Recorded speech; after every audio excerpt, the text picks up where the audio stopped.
pertemuan dan pengajian kita pada subuh ini yang membaca Ummul Kitab. Mudah-mudahan diberkati oleh Allah Subhanahu wa taala bismillahil Fatihah. A'udzubillahi minasyaitonir rajim. Bismillahirrahmanirrahim. Alhamdulillahirabbil alamin. Arrahmanir rahim. Maliki yaumiddin. Iyyaka na'budu wa iyyaka nasta'in. Ihdinas siratal mustaqim, siratal ladzina an'amta 'alaihim ghairil maghdubi 'alaihim waladdallin. أعوذ بالله من الشيطان الرجيم بسم الله الرحمن الرحيم الحمد لله رب العالمين وبه نستعين على أمور الدنيا والدين والصلاة والسلام على سيد المرسلين محمد الأمين وعلى آله وصحبه أجمعين قال رب اشرح لي صدري ويسر لي أمري واحلل عقدة من لساني يفقه قولي Rabbi yassir wa la tu'assir, Rabbi tammim bil khairi, amin. Thumma amma ba'd. Yang saya muliakan lagi saya kasihi Tuan Imam yang memimpin solat subuh kita pada pagi ini, tuan-tuan guru, ustaz-ustaz, tuan-tuan imam, jawatan kuasa masjid, pegawai masjid, seterusnya, tuan-tuan, puan-puan, ibu ayah, sidang jemaah rahimakumullah. Pertama dan selamanya kita panjatkan kesyukuran kepada Allah Subhanahu wa taala. Dengan limpah kurnianya dapat lagi kita bertemu pada subuh yang berbahagia ini. Setelah saya ingat berapa bulan tak jumpa. 2 bulan ke 3 bulan ya. Macam-macam kita ya. Saya pun banyak di Mekah. Itu sambung pula cuti Ramadan. Langsung alhamdulillah lah Syawal ni kita jumpa tuan-tuan. Selamat Hari Raya lah. Ada lagi raya kita? Tinggal berapa hari lagi InsyaAllah kita masih lagi berada dalam bulan Syawal. Tuan-tuan, sebagai mukadimahnya, kita telah meninggalkan Ramadan yang lalu. Maka tuan-tuan, apakah yang perlu kita lakukan setelah mana kita meninggalkan Ramadan? Kan Ramadan meninggalkan kita, mana satu tuan? Mana satu betul? Kalau kita meninggalkan Ramadan tu apa seronok berbenar? Ya katanya. Ya. Ataupun Ramadan yang meninggalkan kita, sedih kita ya. Maka tuan-tuan, apakah hasil ataupun output yang kita dapat daripada didikan Ramadan sebulan itu?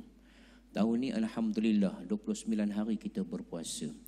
Daripada 29 hari itu kita dah terbiasa dengan didikan, dengan latihan yang kita dapat dalam bulan Ramadan itu.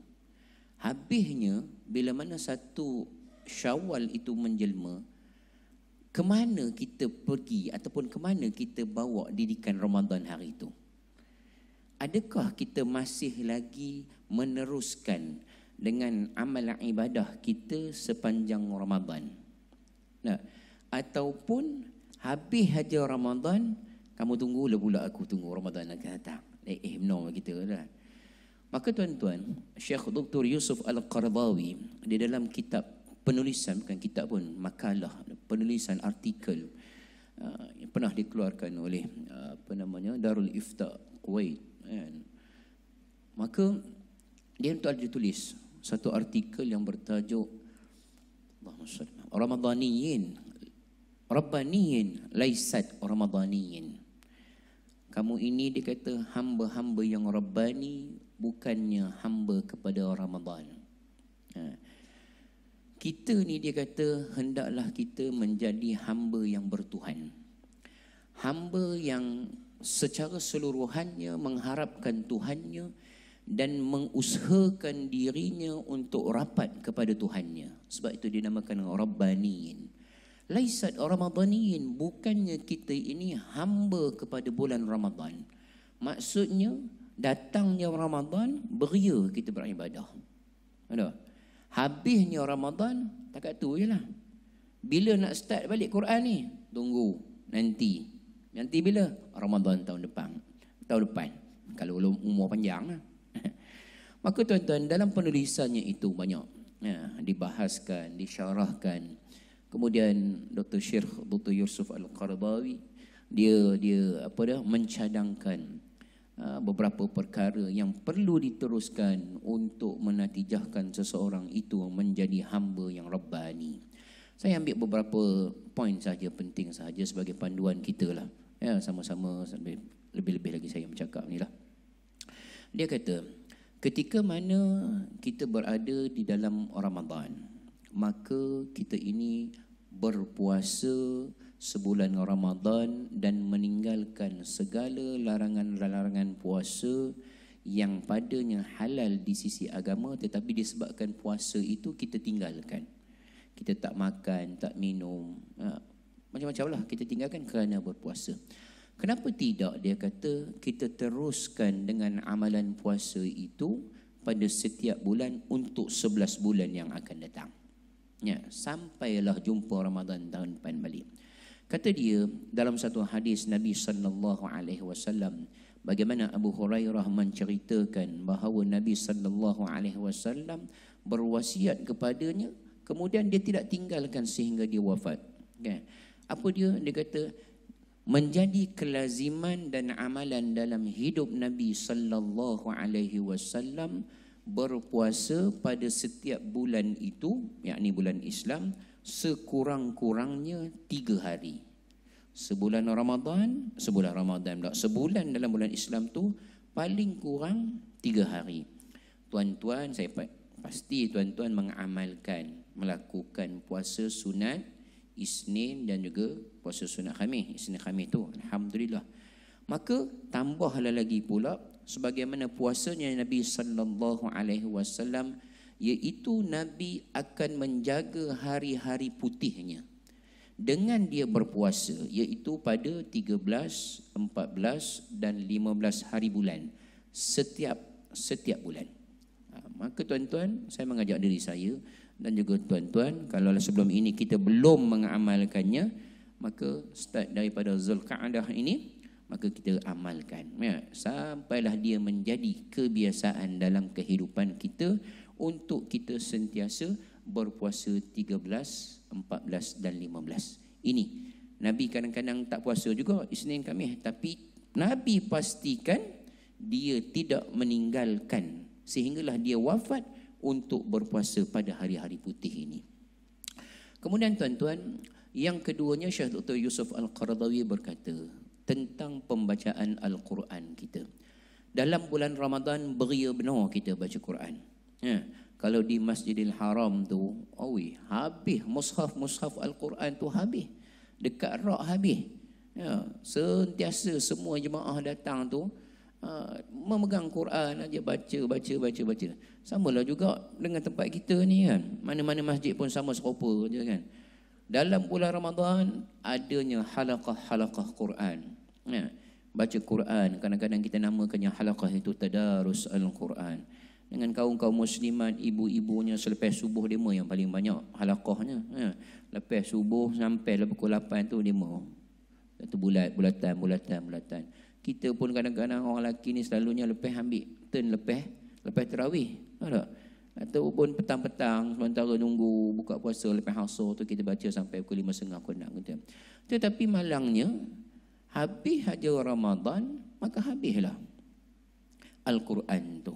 Simpan kat rak, berabuk dia, jumpa pula Quran tu 11 bulan yang akan datang. Dah tak ada dah Al-Quran. Maka Dr. Syekh Yusuf Al-Qaradawi dia berkata, kita ini akan dimatikan dalam, dia kata, dengan cara pembacaan ayat Al-Quran kita.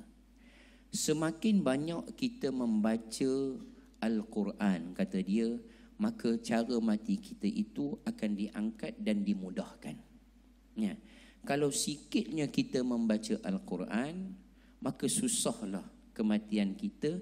Nanti di hari akhirat kita lagi susah. Esok tuan-tuan, di hari akhirat, kita ni semua umat Islam, orang yang mengaku Allah itu Tuhannya, orang yang mengaku Muhammad itu nabinya, dia layak, yang wajib sekali, dia layak untuk mendapat satu penolong, ataupun kita sebut sebagai pembantu ataupun syafaat kita. Syafaat kita ni apa dia? Syafaatul uzma, syafaat yang agung. Semua orang Islam layak dapat syafaat ini. Siapa yang memberi syafaat ini? Tidak lain, tidak bukan Nabi kita yang mulia Muhammad sallallahu alaihi wasallam. Dia akan cari, bukan kita pergi minta, dia cari. Nabi cari umatnya untuk dia bagi syafaat ini. Nabi cari. Tapi kalau kita hidup pun jauh daripada Nabi, tidak melakukan sunnah-sunnah Nabi, selawat pun jarang-jarang sekali, bagaimana Nabi nak kenal kita? Yang pertama. Yang kedua, kita akan dapat juga syafaat penolong kita di hari yaumul hisab nanti, iaitu apa dia? Syafaat Al-Quran. Syafaat Al-Quran. Kata Nabi, iqra'ul Quran fa innahu ya'ti yaumal qiyamah syafi'an li ashabihi. Kamu baca Quran kerana esok hari kiamat Quran itu akan datang kepada kamu syafi'an li ashabihi, akan memberi syafaat kepada kamu. Quran ini, syafaat yang kedua yang kita akan dapat ni, dia akan datang kepada kita, terutamanya tuan-tuan yang menjadi sahabat kepada dia. Setiap hari dia buka Quran, maka Quran itu akan datang. Baik itu dalam satu hadis dan yang lain, Nabi SAW sebut apa nama? Iqra wartaqi.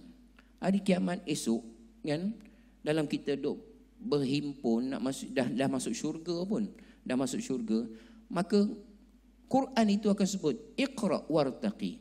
Kamu baca wartaqi. Wartaqi ni maksudnya apa dia? Wartaqi ni kamu naiklah ke syurga yang tertinggi. Quran itu sebut. Warattil, kemudian kamu bacalah kama turattil fid dunya. Kamu bacalah aku ni, Quran suruh kamu bacalah Quran ini, bacalah aku ni kama turattil fid dunya, sebagaimana kamu membacanya di dunia. Sebagaimana kamu membacanya di dunia.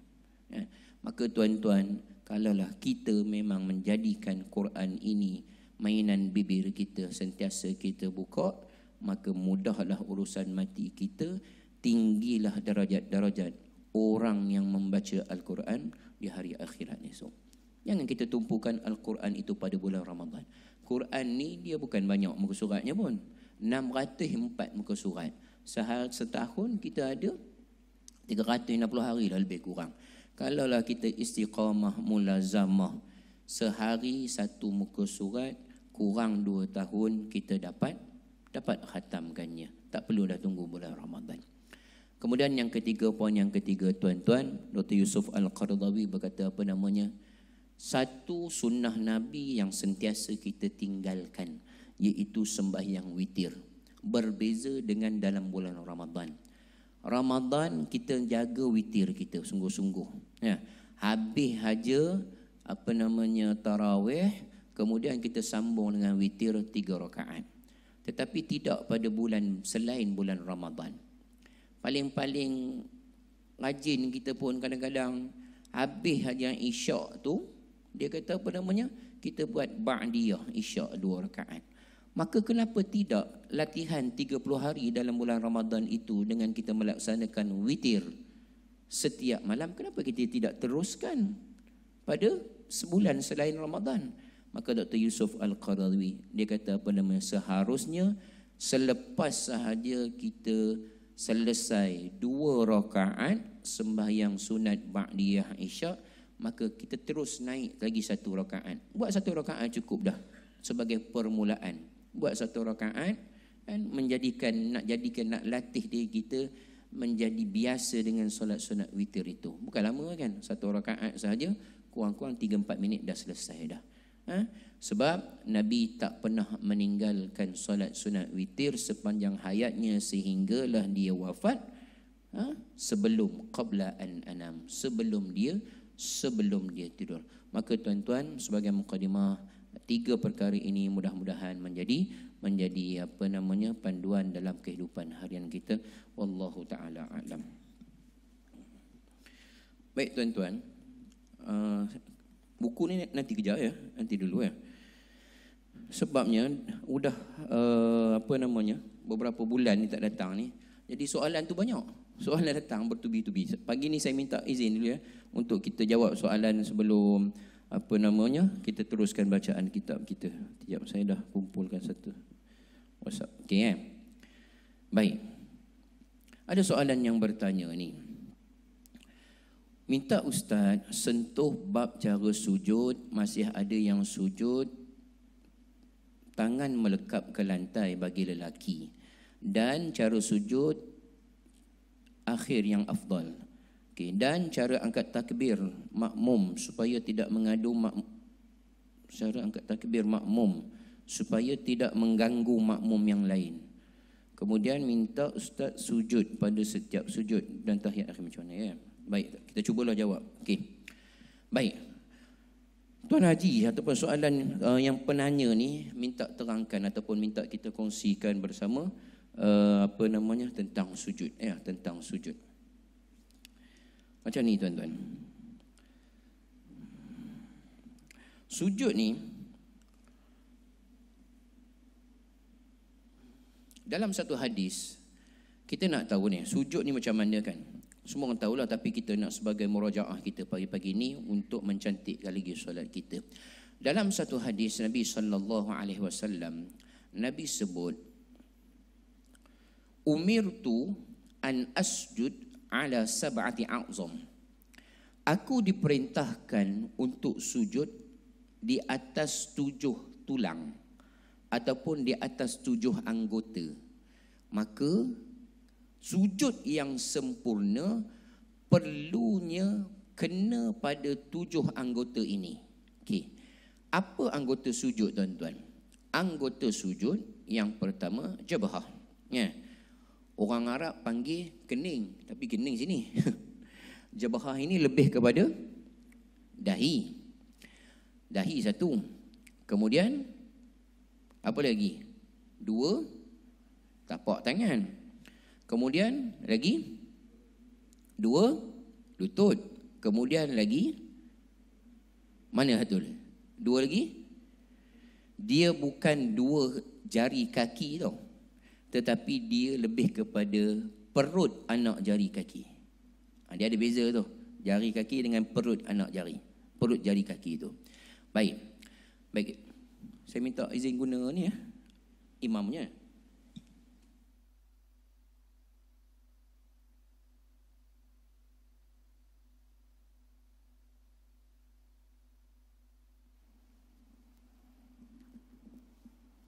Rasa rumah pakai imam, mic imam ni. Baik. Oh, ada monitor kat sini. Tak kuat. Amin. Okey.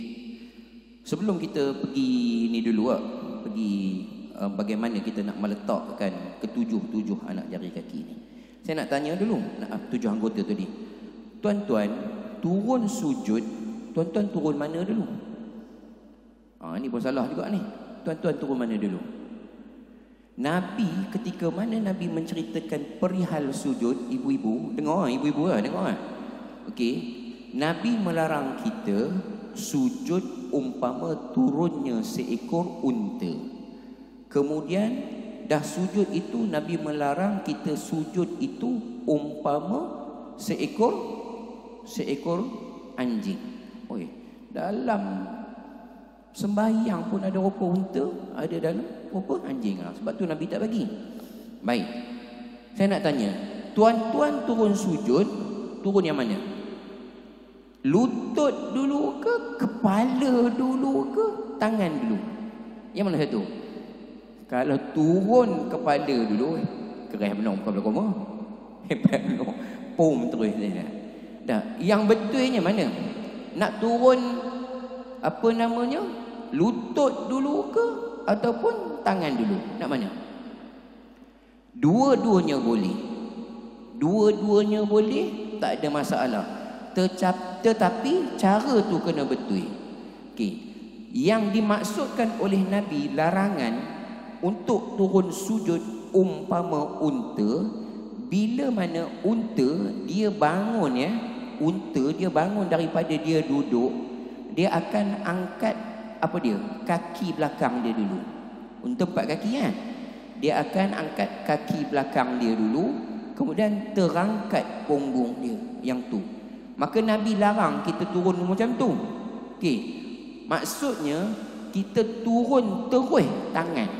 Daripada kita tegak berdiri qiyam ni, kita turun terus tangan. Okey.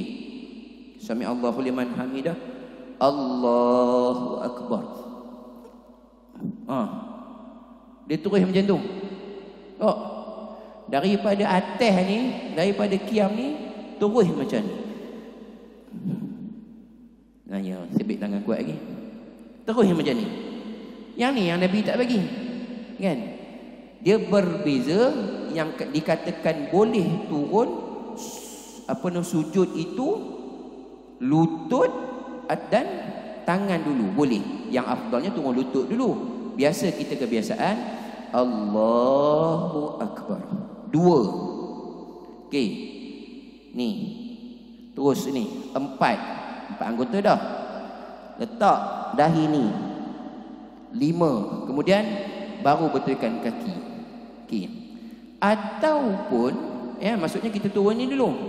Kalaulah kita nak turun tangan dulu, boleh dengan cara kita dah turun separuh daripada tahap ini, barulah kita turun yang ni. Barulah kita turun. Dah dekat-dekat macam ni, barulah yang ni. Tidaklah rupa unta. Okey. Dia bukan daripada kiam terus sap terus. Yang ni. Bila kita dah turun, letak dahi sini, barulah anak jari kaki ini dilipat ke dalam. Bukannya tegak macam ini, bukannya rupa ini. Malas je rupanya. Tegak, lipat ke dalam. Okey, tegak, lipat ke dalam. Kaki ini direnggangkan sedikit. Kemudian barulah kita dah cukup ni tadi, 7 anggota dah sempurna. Last kali kita tegakkan kaki kita, bagi anak jari perut jari kaki itu kena pada tempat ataupun lantai kita. Kemudian dah lengkap 7 itu, barulah kita membaca tasbih. Baru lengkap. Jangan belum lagi betul-betul turun lagi, dia dah start tasbih 3 kali dah. Yang tu. Kemudian bila kita dah turun macam ini, maksudnya kita dah sujud, ketika mana kita dah nak menyempurnakan itu, ni kepak kita ini untuk lelaki direnggangkan. Untuk lelaki direnggangkan begini. Pastikan katif ni, jari ni, tapak tangan kaki ini, dia kata apa dia? Khudwa mankibaihi. Khudwa mankibaihi, selaras yang ini dia sama sini. Okey. Di sini. Ini akan jadi sini. Okey. Ini akan jadi sini. Yang ini dia akan separas bahu kita ni.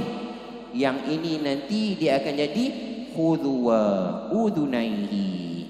Yang ini akan separas dengan telinga kita. Okey, baru itu macam ni. Okey, renggang, yang ini janganlah rapat penuh. Buka, kemudian renggang. Bukannya macam ini. Kalau untuk muslimat, jemaah perempuan, ya, kepak itu ditutup. Tangan ini ditutup. Sini. Ni rapat dengan muka kita, baru tutup. Untuk muslimat, laki macam ni, direnggangkan sedikit. Itu cara yang betul untuk turun sujud. Ini kena betulkan balik ni. Yang ni kepada yang bertanya ni, yang bertanya tadi. Okay. Apa lagi soalan tadi? Okey, betul. Habislah. Kemudian tuan-tuan, pastikan pada tempat sujud kita itu tidak ada halangan-halangan ataupun benda-benda yang menghalang kita daripada sujud terus turun ke lantai. Songkok tertutup dahi kita, ekor serban tertutup, kain telekung tertutup, semua terus ke lantai. Terus ke lantai nak sempurnakan sujud kita. Kemudian dia kata apa namanya, sambillah kita membaca dah lengkap itu, barulah kita membaca tasbih. Tasbih subhana rabbiyal a'la wa bihamdih. Walaupun hadis yang masyhur dalam kitab, dia kata apa namanya, subhana rabbiyal a'la. Cukup dah. Subhana rabbiyal a'la. Tapi dah jadi di kalangan apa namanya kita sendiri, Subhana rabbiyal a'la wa bihamdih. Ada juga hadis yang berkata begitu. Tidak mengapa, tidak mengapa, boleh belaka. Jangan bab bacaan tasbih itu pun kita bergaduh pula. Yang tu cara sujud tadi. Okey, satu persoalan. Macam anjing tu tadi dia. Dia juga lupa Haji. Okey, masih Haji. Yang macam anjing tu macam mana tuan-tuan? Sepatutnya kita turun kita renggang. Yang macam anjing tu macam mana? Anjing ketika mana dia tidur ataupun dia duduk, ni tangan kita macam ini. Letak semua. Yang ini semua atas lantai. Ini. Dia letak over ini. Letak over ini. Biar dia kena angkat, ketika mana kita menopangkan tangan kita ni, terus ni.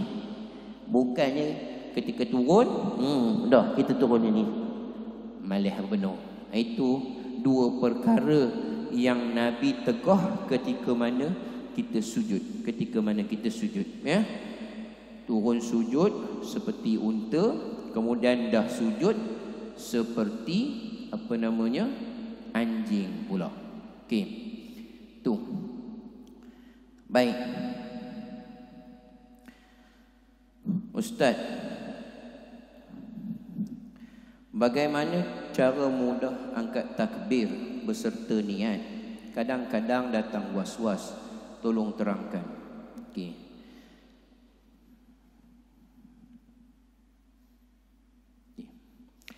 Tuan-tuan, kita angkat takbir ni. Dia kata apa nama? Cara mudah angkat takbir beserta niat. Takbir memang mudah, tuan-tuan.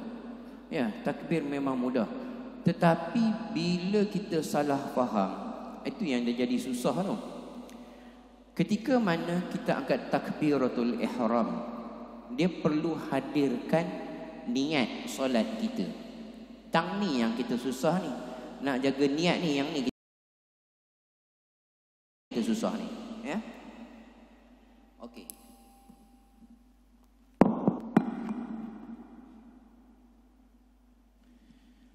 Tuan-tuan, kita angkat takbir dan niat ini, ketika mana kita angkat takbiratul ihram, takbir itu pun tak perlu panjang.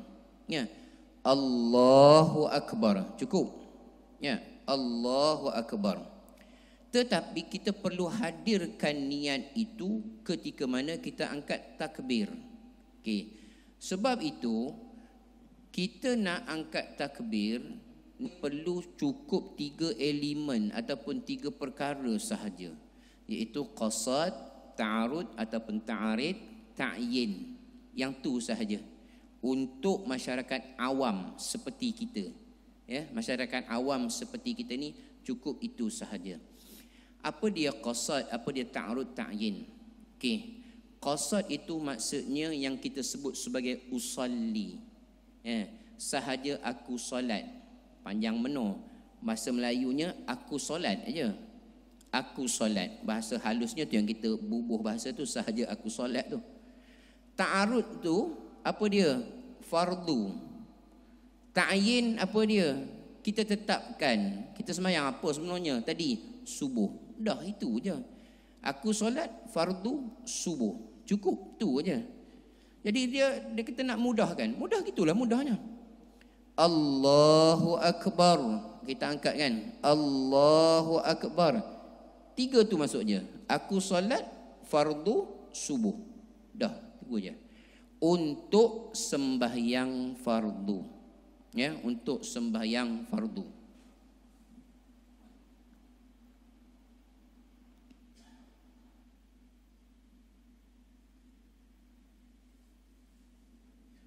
Tiga perkara itu sudah cukup untuk sembahyang fardu. Aku solat fardu subuh. Aku solat fardu maghrib. Masukkan qasad, ta'arud, ta'yin.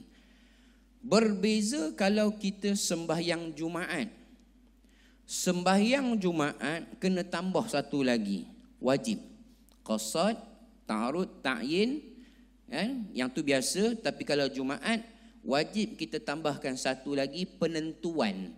sama ada aku ini makmuman ataupun imaman. Yang tu wajib ketika mana kita solat Jumaat. Sebab tidak terhasil Jumaat melainkan berjemaah. Sebab tu dia kena tentukan dia ni nak jadi makmum ke nak jadi imam ke. Dua-dua wajib. Imam pun kena sebut imaman, kan? Makmum sebut makmuman, ataupun bahasa Melayu sebagai makmum, mengikut imam. Okey, tu je. Ketika mana kita angkat takbir dalam solat fardu Jumaat. Solat fardu Jumaat. Tu cara mudahnya. 3 benda ni. Dia tak perlu kita kampui semua yang kita sebut usolli fardhu subhi raka'ataini adaan makmuman lillahi ta'ala. Alih bahasa pula, sahaja aku solat fardu subuh 2 rakaat tunai mengikut imam kerana Allah Ta'ala. 13 patah perkataan. Itu yang jadi panjang. Allah nak masukkan tu saja aku solat fardu subuh 2 rakaat. Tu jadi panjang.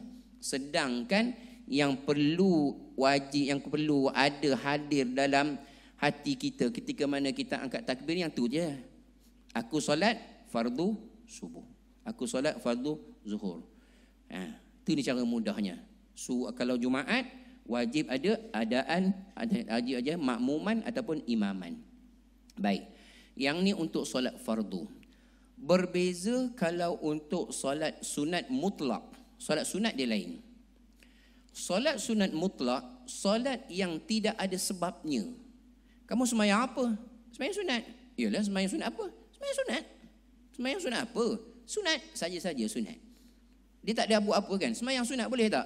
Boleh, tak ada masalah. Melainkan waktu pengharaman sahaja, waktu tahrim solat tu je. Okey. Kita duduk nunggu ustaz datang. Kuliah maghrib, antara maghrib dengan isyak. Kan? Tunggu. Ustaz tak datang ni. Aku dah habis sembahyang ba'diyah maghrib dah ni.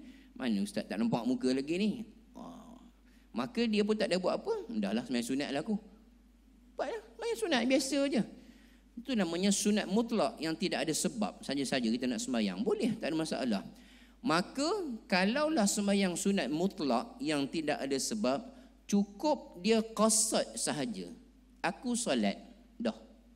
Cukup. Angkat takbir. Aku solat. Sahaja aku solat. Bahasa Melayunya lah. Sahaja aku solat. Dah cukup. Takat tu. Berbeza pula kalaulah solat sunat yang bersebab ataupun yang berwaktu. Solat yang berwaktu apa dia? Solat sunat duha, solat sunat witir, solat isyraq. Itu yang berwaktu. Yang bersebab solat sunat apa dia? Bersebab. Solat sunat rawatib, solat sunat gerhana, solat sunat raya. Yang tu beza. Untuk solat sunat yang bersebab dan yang berwaktu ini, cukup kita ada qasad dengan ta'yin sahaja. Ya? Sahaja aku solat witir. Sahaja aku solat ba'diyah isyak. Sahaja aku solat hari raya Aidilfitri, gerhana dan sebagainya. Itu je lah. Maka kalau kita faham konsep ini, kita faham betul-betul, susah ke senang kita angkat takbir ni tuan-tuan? Senanglah. Mudahlah, tu cara mudahnya untuk kita orang awam ni. Ya, untuk kita ni. Maka itulah caranya ya, yang nak jawab soalan tadi ni. Bagaimana cara mudah dia kata? Sebab dia kata kadang-kadang datang was-was tu lah. Yang banyak sangat tu. Sahaja aku solat fardu maghrib 3 rakaat apa semua tu, tengah-tengah tu dia datang was-was tu. Pengganggu tu datang. Sebab lama benar nak angkat takbir itu. Sedangkan benda tu terlalu mudah.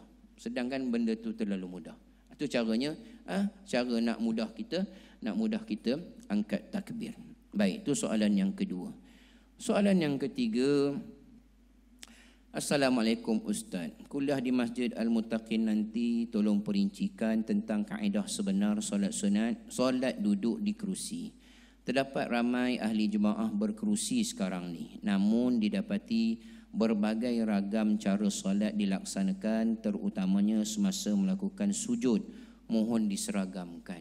Ni kita dah sentuh sikit sebelum puasa hari tu kot, ya, berkenaan dengan solat atas kursi. Tak apalah, kita ulang baliklah bagi mereka yang baru bersama kita ni, kot-kot ada yang baru dengar. Okey. Macam ni tuan-tuan. Solat yang kita sebut sebagai solat duduk lah, sudah tentunya dikhususkan kepada orang-orang yang uzur. Okey. Terutamanya solat fardu. Ya, solat fardu ini dia tak boleh sewenang-wenangnya kita duduk. Solat sunat tak apa. Buatlah banyak rakaat mana kamu nak duduk sekalipun, tak ada masalah. Ni ceritanya bab solat fardu. Bab solat fardu betul-betul kena jaga 13 rukun tu. Betul-betul kena jaga. Ya, terutamanya yang menjadi masalah kita ni bab qiyam, berdiri dengan betul ataupun berdiri dengan betul itu dia bukan sekadar berdiri dengan betul ketika mana mengangkat takbir sahaja. Tak, bukan sekadar itu. Tapi sebagian ulama yang dakik, yang begitu menjaga solatnya, dia kata apa? Berdiri dengan betul ketika mana juga kita membaca surah Al-Fatihah. Okey. Baik. Orang yang sembahyang duduk ni, di atas kursi ni dia ada dua jenis. Satu, dia memang dah tak boleh buat apa-apa.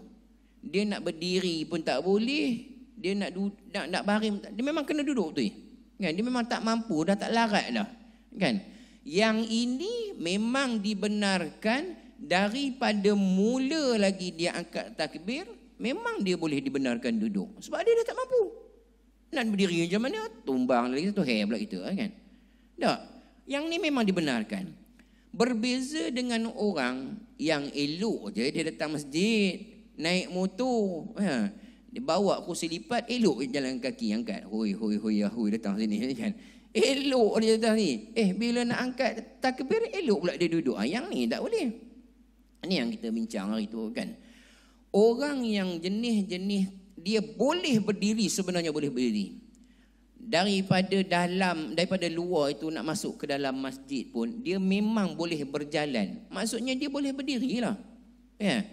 Okay. Yang orang-orang jenis macam ini, ketika mana dia angkat takbir dalam keadaan duduk, angkat takbir dah duduk, maka solatnya tidak sah, batal serta-merta.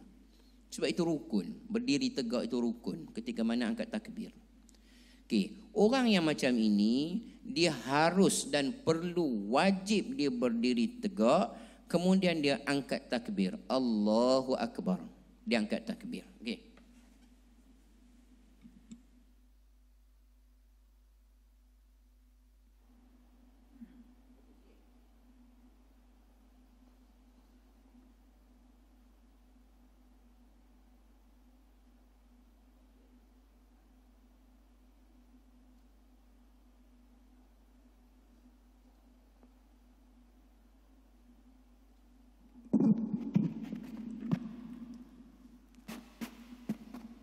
Ini pun satu jadi bergaduh kursi ni.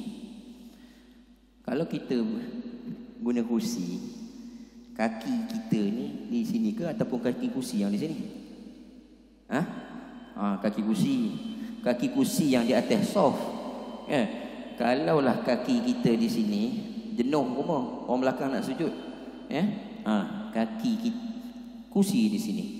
Baik, ni caranya. Allahu Akbar. Dengar bacaan imam, mana kita pun baca. Bismillahirrahmanirrahim. Alhamdulillahirabbil alamin. Betul-betul dah tak larat dah. Memang jenis lutut tak kuat apa semua kan, dah berumur ni. Ketika itu baru kita diharuskan duduk supaya tidak membahayakan diri, ataupun kita sembahyang di rumah sendiri tidak mengikut imam. Okey. Kita pun dah angkat takbir. Allahu Akbar. Memang kita boleh ngam tu je kan. Bismillahirrahmanirrahim. Terus duduk. Yang ni terus duduk. Dia tak boleh datang terus duduk. Allahu Akbar. Elok jangan start motor tadi. Tang ini yang tak larat pula. Yang ni tak boleh. Dia kena berdiri. Sebab berdiri tegak itu rukun fi'li, rukun perbuatan antara 13 tu. Baik. Menjadi persoalan ialah bab ketika mana kita nak sujud ni. Itu yang saya sebut tadi. Sujud ada beza dengan rukuk. Sifat sujud, kepala itu lebih rendah daripada rukuk. Maka sebab itu kita perlu bezakan antara rukuk dan sujud. Kalaulah kita memang tak mampu, kalau kita tak mampu untuk berdiri, katalah dia dah duduk, dia dah duduk. Okey, imam pun baca, katalah sembahyang jemaah, imam baca, dia ada kekuatan, ada keupayaan untuk dia berdiri, ada keupayaan untuk dia berdiri, maka imam rukuk Allahu Akbar, dia kena naik. Allahu Akbar, dia kena naik. Memang dia kena naik. Okey. Cumanya beza, kita kena bezakan. Okey, disebabkan dia tak boleh nak sujud seperti orang biasa, maka ketika mana dia rukuk itu, kepalanya itu janganlah kita ini lebih sangat daripada rukuk itu tadi. Sebab nanti kalau dia sujud, dia dapat buat had ni, jadi kepala sujud itu lebih tinggi daripada rukuk pula. Sedangkan rukuk sujud itu perlu rendah lagi daripada rukuk. Samalah juga dia ketika mana dia rukuk dalam keadaan duduk. Allahu Akbar. Rukuk tangan kat mana? Kat kepala lutut. Okey, tak kat ni. Sami'allahu liman hamidah. Boleh bawah boleh, letak sini boleh. Sujud. Ni, tengok betul-betul. Sujud. Allahu Akbar. Yang ni. Tangan kat mana? Tangan tak boleh letak dekat lutut. Sebab kalau dia letak sujud, ini rukuk. Maka dia perlu letak di peha ataupun pangkal peha. Ataupun boleh jatuhkan sahaja begini. Nak letak sini pun boleh. Tak ada masalah. Allahu Akbar. Ya? Kat lantai ni, saya belum ada jumpa kaul lagi yang membolehkan. Kat lantai. Kan? Kalaulah mungkinlah pada pendapat dia boleh sampai kan. Sebab nak kan try juga 7 anggota tu tadi tu kan. Jerombak mentirang rumah. Tak boleh. Saya tak mampu. Kan? Boleh tak mampu tuan-tuan? Saya tak boleh ni kan. Elok-elok boleh bangun, lepas tu tak boleh bangun, terus bangun. Prak terus dengan bunyi sedih terus kan. Nanya aja kan. Kan? Dekat ni, oi tak boleh, saya tak boleh. Tak perut awak besar bukan tak boleh. Malu nak cakap tak boleh, pada perut besar. Okey. Tentu je. Okey. Dulu saya nak ceritakan masjid ni. Ada satu inovasi lah. Dia membuat kerusi sujud, kursi untuk solat sujud. Kan? Kursi untuk solat yang ada tempat sujud, letak macam meja. Macam meja sini kan. China punya. Sini. Betul dia sujud situ. Okey. Kalaulah dengan cara dia nak menyampaikan jabhah dia ini, dahinya ini ke tempat sujud, dia boleh menghasilkan tankis. Tankis ini bahasa Arabnya nakis. Nakis ni maksudnya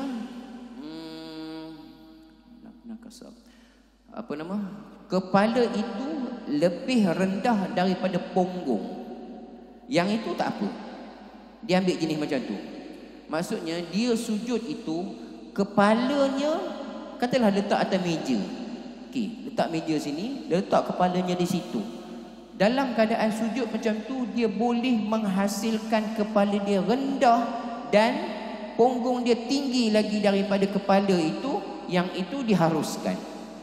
Sekarang ni kalau kita imagine pun boleh kan, kita bayangkan boleh ni, rasa-rasanya punggung kita lebih tinggi ke ataupun kepala tinggi lagi? Kepala tinggi lagi. Maka tankis itu tidak terhasil. Tankis itu tidak terhasil. Okey, macam ni. Ini kalau kita habis-habis macam ni pun lebih kurang sama je. Tak? Lebih kurang sama je rasanya lah. Kan? Tetapi kalaulah dia mampu, dia rendah, dia boleh turun lagi macam ni kan. Okey. Okey. Kata Imam Ar-Ramli dalam kitabnya, dan kata Imam Ramli, kalaulah tangkis itu dengan meletakkan wisadah, dia kata, dengan meletakkan wisadah ni apa? Bantal. Boleh meletakkan bantal itu, maka terhasil tankis ketika mana dia sujud, maka kata Imam Ramli falazima, maka dia kena buat macam tu. Dia dah turun sehabis baik, dia mampu takat mana, kemudian dia letaklah meja ke bantal yang tinggi ke untuk meletakkan dahinya ke tempat sujud. Okey, dengan terhasil tankis, kepala rendah lagi daripada punggung, maka yang itu lebih afdal dan dia perlu buat. Dia perlu buat. Tapi kalau kita pun nak sujud saja-saja, letak tu sebab konon nak jaga betul 7 anggota sujud yang kita sebut di awal tadi tu, betul-betul nak jaga tu tadi tu, tapi tertangkis ataupun punggung lebih tinggi tu tidak terhasil, maka jangan buat. Jangan buat macam tu. Cukup dia sekadar macam ni saja. Yang penting sujud itu tadi kepala dia rendah daripada kepala rukuk tu tadi. Wallahu taala alam.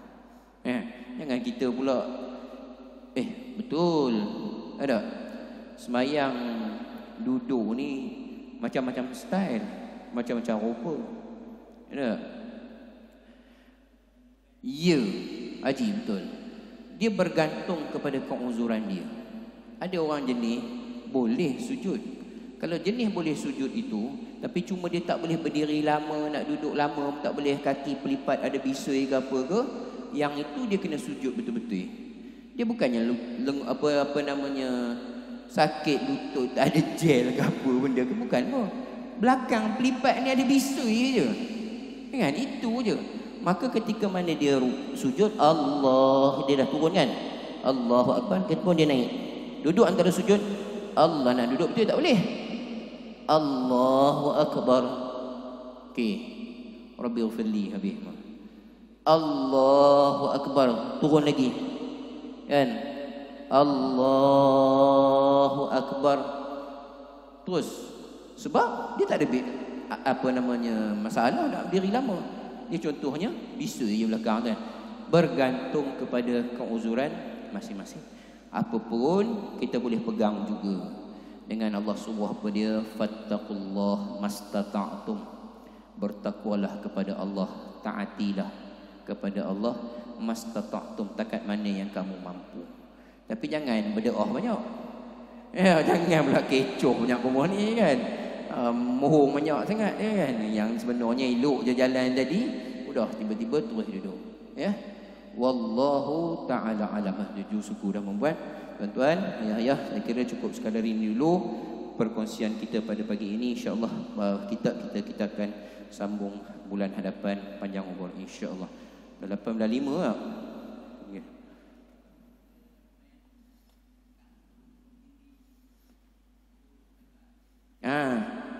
Haji memang tak larat. Okey, itu yang saya cakap tadi. Kalau dia mampu, dia mampu buat sehabis baik. Terutamanya, bukan terutamanya, ialah pada lebih-lebih lagi pada sembahyang wajib ni tadi ni, fardu. Tapi kalau dia sembahyang sunat tak ada apa, tak ada masalah. Kalau dia memang daripada awal lagi dia pening-pening kepala, memang saja nak duduk sebabnya dah penat sembahyang kerja apa semua, nak duduk boleh, tak ada masalah. Cumanya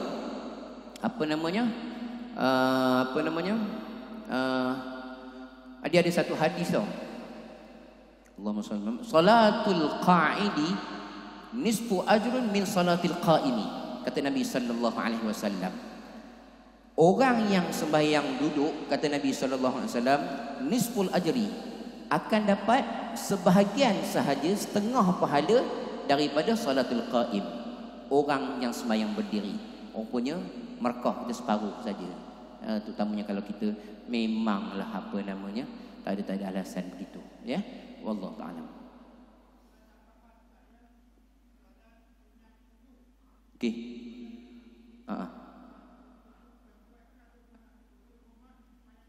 Boleh. Sembahyang sunat wuduk ini dia termasuk dalam kategori sembahyang-sembahyang sunat mutlak sebenarnya. Okey. Walaupun dia ada sebabnya. Maka kalaulah dia berkesempatan untuk sembahyang di rumah, silakan. Ataupun dia nak ambil sembahyang solat pahala untuk sembahyang di mana? Di masjid, silakan. Kalaulah dia dah masuk masjid, terus dia buat sembahyang sunat wuduk, maka terangkat dan terhasil padanya untuk solat sunat tahiyatul masjid. Ya.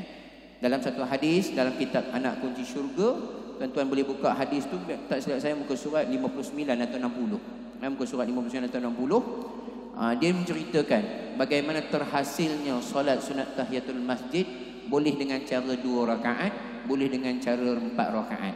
Kita pun baca juga 4 rakaat tu kenapa? Contoh Nabi bagi 4 rakaat itu masuk-masuk orang dah sembahyang isyak. Dia terus sembahyang isyak. Maka terhasil tak sembahyang sunat tahiyatul masjid? Terhasil dengan sembahyang isyak itu. Pak ikutkan sembahyang sunat tahiyatul masjid 2 rakaat aja. Rupanya terhasil juga. Wallahu taala alam. Tuan-tuan, sekadar ini dulu. Ada satu lagi. Dah sekadar dah ni, 3 kali terkadar dah. Macam mana? Okey.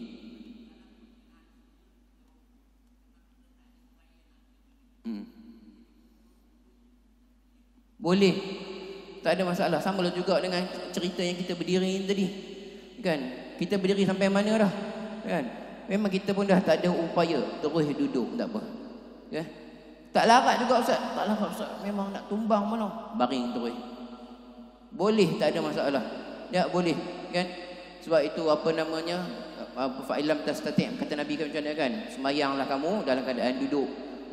Tak larat juga, semayanglah kamu dalam keadaan menelentang, baring. Tak larat, kita mengiring. Tak larat juga, last sekali kata Nabi SAW, sebelum kita menggunakan isyarat mata, last sekali sembayang dalam hati saja. Kan? Ikut hati kita. Kita dah bedridden, ya, dekat hospital. Tapi kita ni memang Allah Ta'ala memang jaga kita dengan solat kita. Memang kita pun tak pernah tinggal solat seumur-umur hidup kita. Tapi kita memang dah tak mampu dah. Kita pun sembahyanglah atas katil hospital itu secara kerlipan mata sahaja ataupun dalam hati sahaja. Kan gitu. Tapi jangan di tengah-tengah solat nurse panggil, "Pak cik, makan ubat pak cik." Solah kata. Datang pula Ustaz Salahuddin, menantu aja dah. Wallahu taala alam, ya. Baik, sekadar ini dulu tuan-tuan apa yang dapat kita kongsikan pada pagi ini. Insya-Allah kita sambung balik pengajian kita pada bulan hadapan. Aku qouli hadza wa astaghfirullahal azim li wa lakum. Assalamualaikum warahmatullahi wabarakatuh.